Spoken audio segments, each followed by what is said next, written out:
আজকে সুপরিকল্পিতভাবে ঐক্যকে বিনষ্ট করার একটি চক্রান্ত চলছে। সে বিষয়ে সবাইকে সতর্ক থাকার আহ্বান জানিয়েছেন বিএনপি মহাসচিব মির্জা ফখরুল ইসলাম আলমগীর। শুক্রবার রাজধানীর জাতীয় প্রেসক্লাবে এক সংবর্ধনা অনুষ্ঠানে এসব কথা বলেছেন মির্জা ফখরুল বলেছেন, ফ্যাসিবাদী হাসিনা বিরোধী আন্দোলনে আমাদের যে ঐক্য সৃষ্টি হয়েছিল সেই ঐক্যকে যেন আমরা অটুট রাখতে পারি।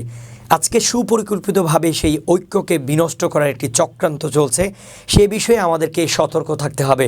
তিনি আরও বলেন, এখানে কোনো ব্যক্তি, কোনো গোষ্ঠী, কোনো দল এই মিশনকে সামনে এনে গোটা বাংলাদেশে যে সম্ভাবনা সৃষ্টি হয়েছে তা যেন কেউ নস্যাৎ করতে না পারে, এজন্য সবাইকে সতর্ক থাকার আহ্বান জানান তিনি।